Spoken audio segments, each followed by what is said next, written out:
From Interior Alaska's most trusted news source, this is the Fbx Evening News.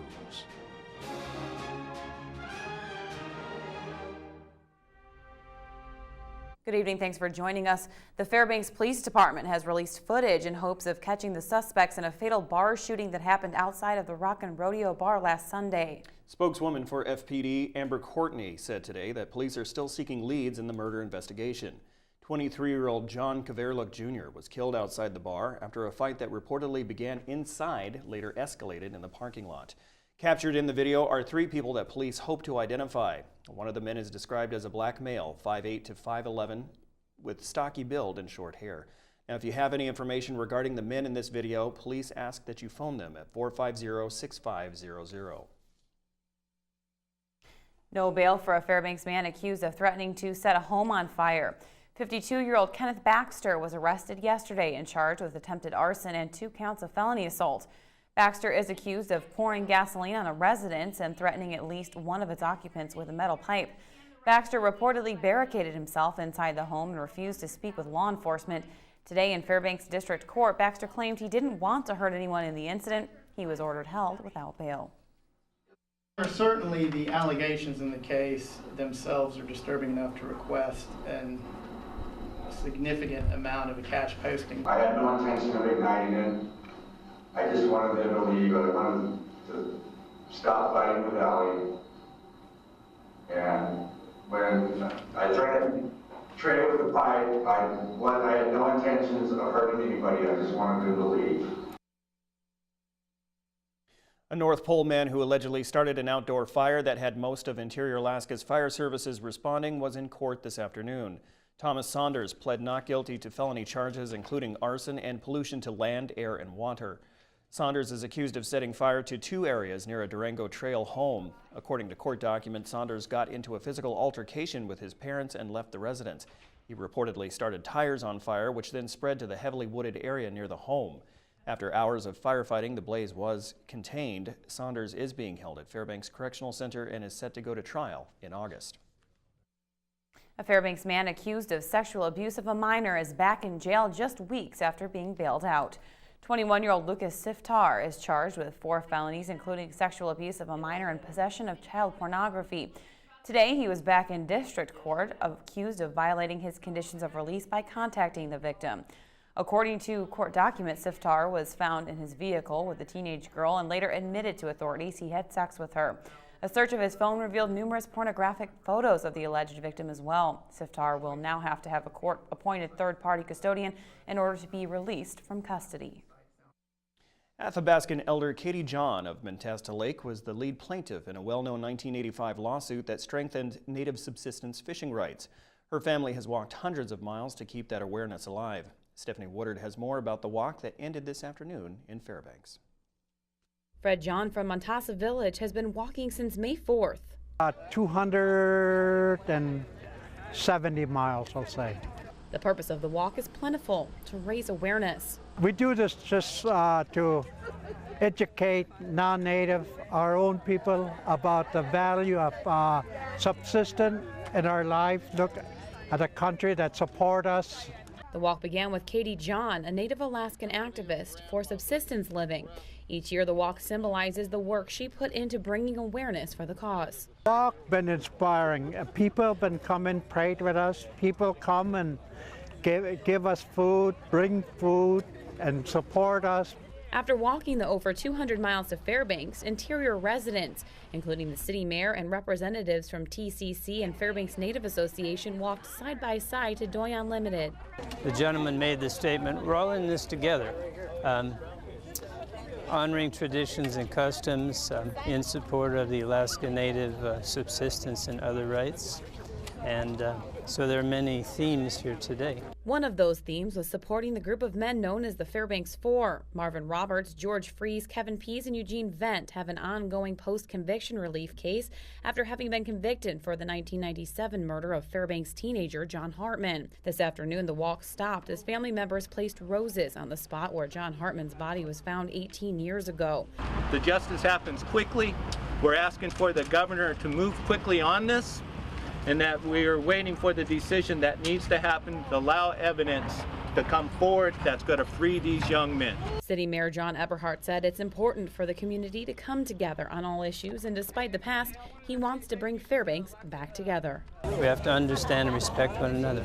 So that's part of why I'm here. I'm Stephanie Woodard reporting.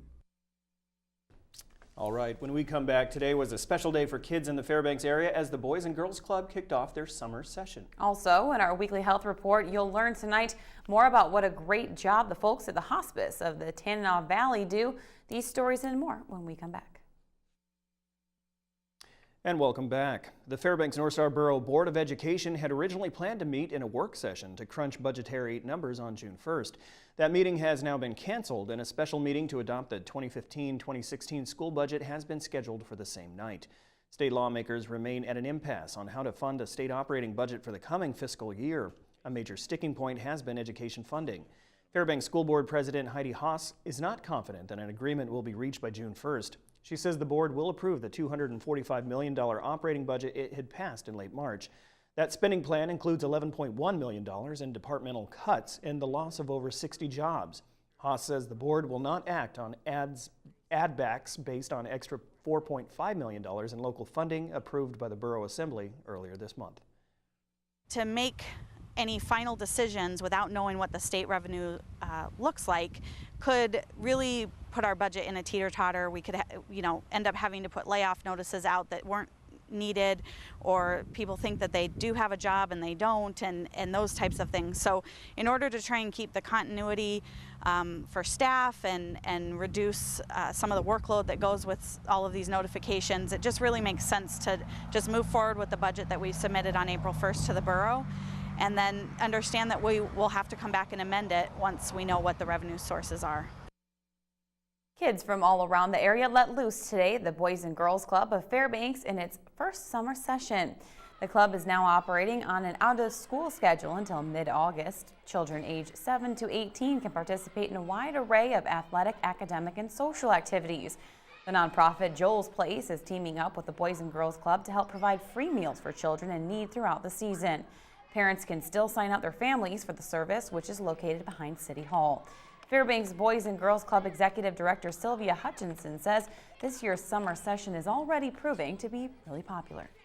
Our numbers are high today. We've had a lot of kids come into the club that we didn't expect. We offer an early bird program in the morning.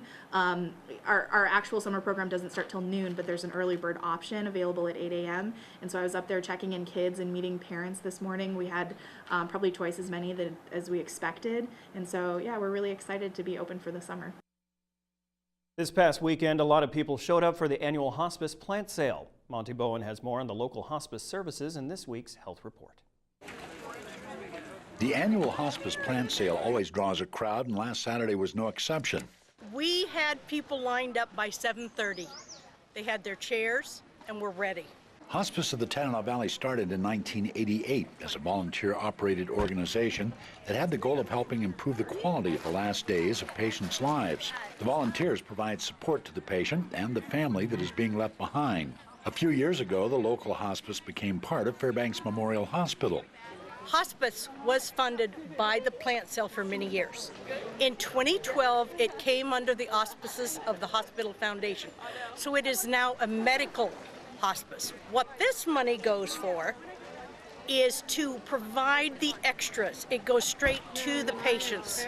So if the patients need fans during a day like today, they need a delivery of heating oil. They need a grandchild flowing up. It goes for those little extras to make their life better towards the end. They are always seeking volunteers. It runs and thrives on volunteers. So I would ask people, come by, help the plants, but also if you have a few hours a week or have the time, volunteer for hospice. It's a good cause. Many of those volunteers have seen the service on a personal level. I've lost my husband to cancer, I've lost my mother to cancer. Hospice came both times. They are a gift. This is Monty Bowen reporting. The Health Report is brought to you by the Ear, Nose, and Throat Clinic, located in the Medical Dental Arts Building, and by Interior Women's Health, located on 1626 30th Avenue.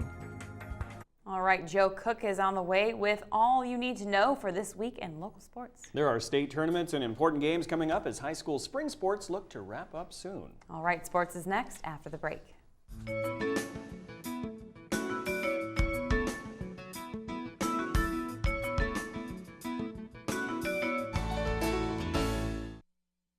Welcome back, Interior Sports fans. Joe Cook here with your local Tuesday Sportscast. The brackets for the 2015 ASAA First National Bank State Soccer Tournament are out. The undefeated MAC champion West Valley Wolfpack teams drew some solid matchups. The bracket is randomly produced, and the West Valley girls avoid the group of death. West Valley is on the top side of the bracket with Juneau Douglas, Kenai, and Wasilla. The Wolfpack will play Wasilla on Thursday. West Valley beat Wasilla 1-0 in their first game of the season. That was one of West Valley's 11 wins. On the other side of the bracket is defending champion South and the second, third, and fourth place teams from last year's tournament, Sohai, Service, and Diamond.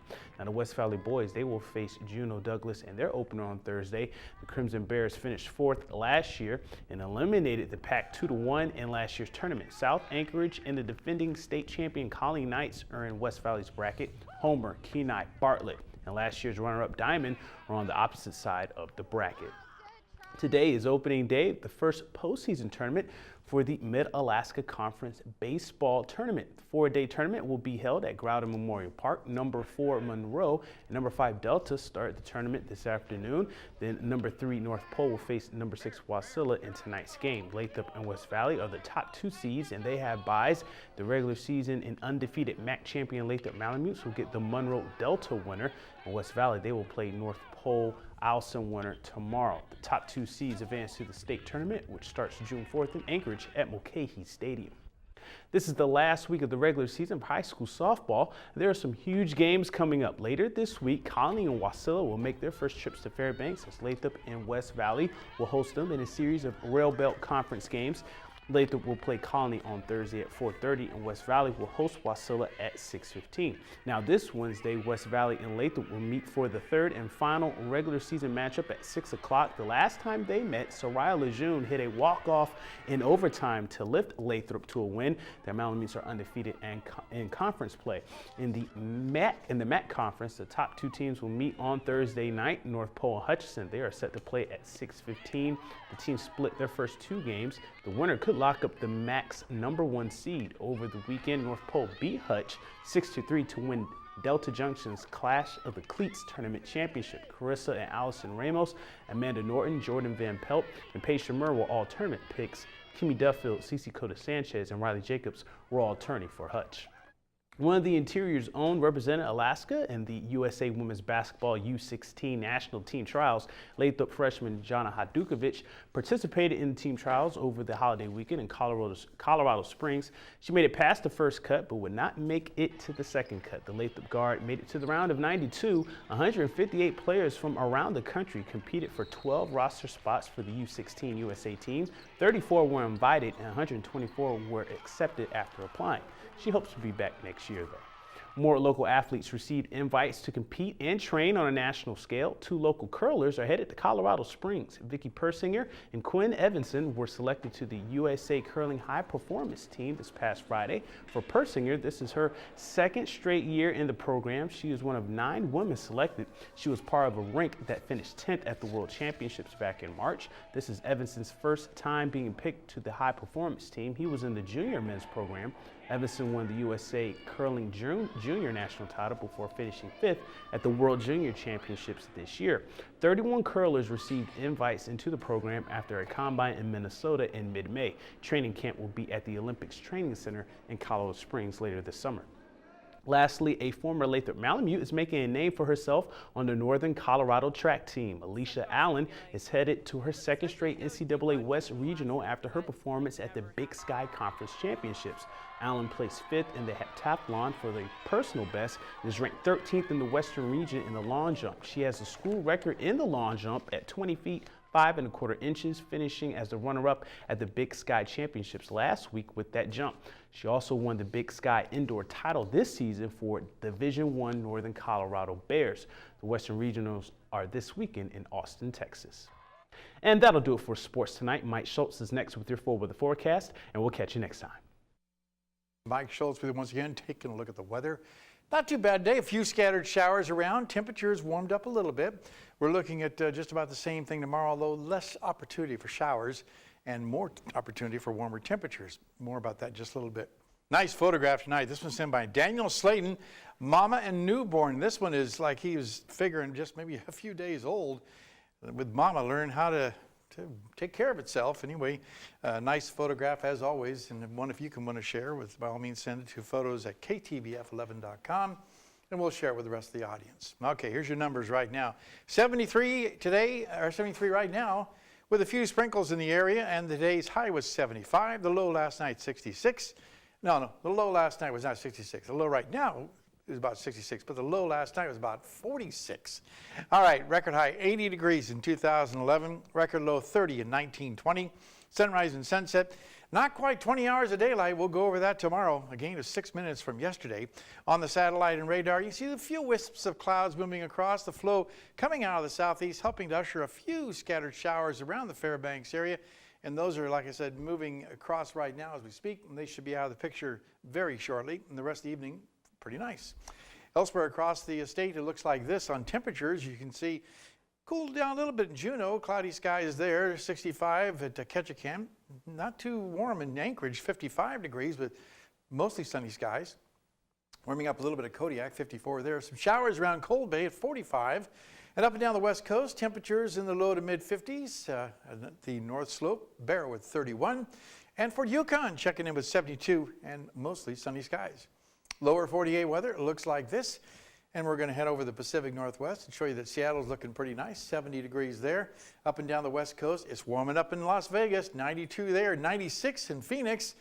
And unfortunately, more rain and thunderstorm activity moving across parts of Texas. They do not need that after all the incredible amounts of rain they've had. My brother lives about 30 miles north of Houston, and he told me last night was the most impossible conditions he's ever driven in his life. So it was pretty bad there. 81 degrees in St. Louis, New York, some showers there, and Miami at 89. On the satellite and radar, you can see in the afternoon, once again, more showers and thunderstorms developing. They do not need this after having those tremendous storms and flooding conditions across much of Texas. You'll see more on that on the NBC Nightly News. More showers developing across the Rocky Mountain region. And an area of low pressure here moving across the Great Lakes, bringing a little bit of interesting weather with it. The overall outlook